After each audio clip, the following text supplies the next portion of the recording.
Nevajag visu apēst. Pēc medībām. Tā, taisam pagriezienu. Pēc putnu medībām nevajag visu apēst, sevišķi, ja tev ir putnu suns. Protams, fazāns ir viens no garšīgākajiem medījumiem. Un, riktīgi garšīgs. Zupa no viņa sanāk forša. Ar krejumu var sautēt apelsīnos. Patiešām ļoti garšīgs medījums. Un paldies Dievam, leduskapī ir vēl. Bet tagad būs treniņš, vilktā pēda. Tas nozīmē apmēram to, ka medībās ir trāpīts, bet putns vai mazais medījums ir ievainots. Un sunim ir jāspēj sameklēt tas pa pēdu, kur viņš ir aizgājis. Daudz asiņu tur nav. Būtībā ir spalvu smarža vai vilnas smarža. Kā zaķim, piemēram.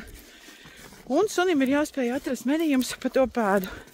Protams, vilktā pēda zināmā mērā ir atvieglotais uzdevums, tāpēc, ka blakus ir cilvēka pēdas.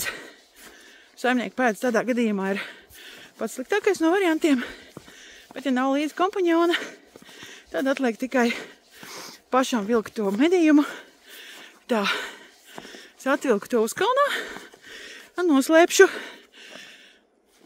noslēpšu aiz priedes. Vilktā pēda ir jātaisa pavējam, lai putnu sunim, kuram augšējā oža ir ļoti izteikta, nebūtu kārdinājuma iet pa vējam ar paceltu degunu un ejam pakaļ sunim. Tā, suns sēž mašīnā, tūlīt es viņu paņemšu, gribēju parādīt. Tad, kad ejam pēdu, vilkto pēdu, tad uzliekam šitādu cilpu sunim ap kaklu. Un turām vienkārši, tad, kad suns ir paņēmis to smaržu un sāk iet pa pēdu, tad vienu galu palaižam vaļā. Un suns aiziet pa pēdu bez nekādas aizkavēšanās no mūsu puses, noņemot siksnu vai kaut ko tur atāķējot. Tādā veidā viņam nav nekāda bremzēšana. Ja viņš ir sācis iet, tad viņš arī līkan aiziet pa to pēdu. Ņemam suni blakus. Un ejam meklēt. Brego blakus. Vēši pretī tieši.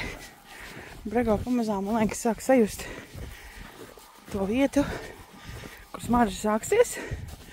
Brego blakus. Blakus. Es atstāju spalvas, lai atzīmētu priekš sevis vietu. Un tad mēs viņus atradīsim. Reku ir. Ši. Jā, malacīts. Labi. Ši. Nu, va. Suns aiziet. Aiziet. Nu, šeit ir, protams, ļoti viegli meklēt, tāpēc, ka piedevām vēl ir sniegs. Un tas arī atvieglo. Tā, pagrieziens. Aha, nojuka. Nē, nenojuka, ir ok. Aizgāja.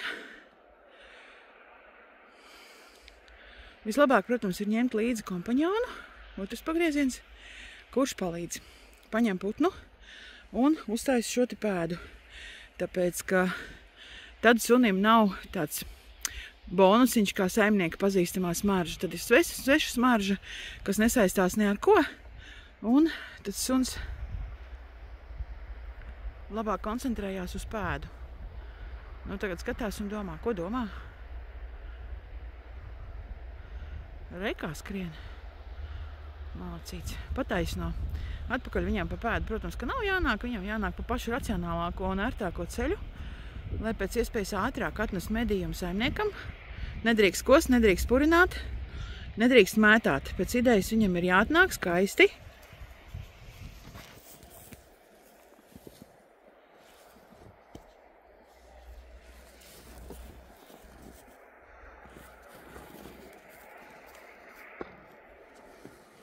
Ļoti labi, Brego, dod. Malacīs!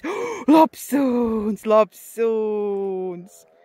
Bija jāieiet bagažnieka ēnā, tāpēc, ka saule šodien bliež tā, ka neko nevar uzpilmēt. Nu, es neredzu ekrānu vienkārši. Sūdzēties nevar, laiks ir vienkārši fantastisks šobrīd. Liepājā -4.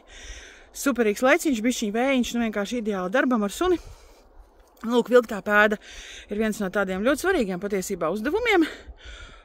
Medībās tas noder ļoti bieži, jo gan pīles, gan zosis, gan fazāni, gan slokas mēdz aizbēgt, aizlidot kaut kur tālāk un paslēpties, un suņi spēja risināt dažādas uzdevumus un pieņemt lēmumus dažādās situācijās ir jātrenē. Un tikai treniņu laikā to arī var panākt. Tā kā silti iesaku vilkto pēdu arī taisīt. Un sevišķi tiem, kas gatavojas rudens pārbaudēm. Nu, lūk, tā kā mēs šodien ļoti sekmīgi pastrādājām. Sunis, kur ir mans sunis? Kur ir sunis? Izmētāju vēl aportu, lai atnes fazānu, ko viņš arī ļoti smuki izdarīja.